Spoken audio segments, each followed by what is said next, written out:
অপ্রয়োজনীয় লোম দূর করার ঘরোয়া প্যাক। আপনি যতই নিয়মিত বিউটি রুটিন অনুসরণ করুন না কেন, একটি সমস্যা যেন কিছুতেই নিয়ন্ত্রণে আসে না, আর সেটি হলো অতিরিক্ত মুখের লোম। অনেক সময় মুখে অতিরিক্ত লোম গজায়, আর তখন আমরা বুঝে উঠতে পারি না কিভাবে তা স্থায়ীভাবে দূর করা যায়। এই সমস্যার জন্য আজকে থাকছে একটি প্রাকৃতিক ও কার্যকর হেয়ার রিমুভাল প্যাক। যা যা লাগবে: একটি আলু, 2 থেকে 3 টেবিল চামচ মসুর ডাল, 1 টেবিল চামচ মধু, 1/4 চা চামচ কস্তুরী হলুদ, কয়েক ফোঁটা লেবুর রস। তৈরি ও ব্যবহার পদ্ধতি: প্রথমে 2 থেকে 3 টেবিল চামচ মসুর ডাল রাতে পানিতে ভিজিয়ে রাখুন। সকালে ভিজানো ডাল পেস্ট করে নিন। একটি আলু কুচি করে তার রস বের করে নিন। এবার একটি বাটিতে 2 টেবিল চামচ ডালের পেস্ট, 3 থেকে 4 টেবিল চামচ আলুর রস, 1 টেবিল চামচ মধু, 1/4 চা চামচ কস্তুরী হলুদ ও কয়েক ফোঁটা লেবুর রস মেশান। ভালোভাবে মিশিয়ে একটা প্যাক তৈরি করুন। এই প্যাকটি মুখের যেসব অংশে অপ্রয়োজনীয় লোম রয়েছে সেখানে লাগান। 15 থেকে 20 মিনিট রেখে দিন, যতক্ষণ না প্যাকটি শুকিয়ে যায়। শুকিয়ে গেলে আঙুল দিয়ে উল্টো দিকে ঘষে ঘষে তুলে ফেলুন।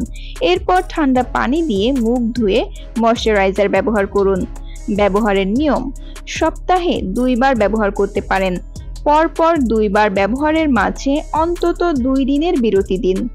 এই প্যাকের উপকারিতা: আলু, এতে থাকা ক্যাটেকোলেজ ত্বক উজ্জ্বল করে ও দাগ কমায়। মসুর ডাল লোম তুলে ফেলতে সহায়তা করে। মধু প্রাকৃতিক ময়শ্চারাইজার, ত্বককে শুষ্ক হতে দেয় না। হলুদ অ্যান্টিব্যাকটেরিয়াল ও অ্যান্টিসেপটিক গুণে ত্বকের সংক্রমণ প্রতিরোধ করে এবং লোম ওঠার পর ত্বককে রক্ষা করে। লেবুর রস ত্বক ও লোম হালকা করে এবং প্রাকৃতিক ব্লিচ হিসেবে কাজ করে। সতর্কতা: যে কোনো প্রাকৃতিক উপাদানের প্রতি কারো কারো অ্যালার্জি থাকতে পারে, তাই পুরো মুখে ব্যবহারের আগে একটি ছোট অংশে প্যাচ টেস্ট করে নিন। চুলকানি, লালচে ভাব বা র্যাশ দেখা দিলে ব্যবহার বন্ধ করুন। এই প্যাকটি নিয়মিত ব্যবহার করলে মুখের অপ্রয়োজনীয় লোম হ্রাস পাবে এবং ত্বক আরো উজ্জ্বল ও কোমল দেখাবে।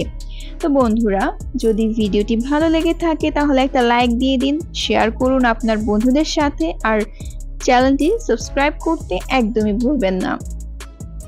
দেখা হবে আরো স্বাস্থ্যকর, ঘরোয়া আর সহজ কন্টেন্ট নিয়ে। ততদিন ভালো থাকুন, সুস্থ থাকুন। আল্লাহ হাফেজ।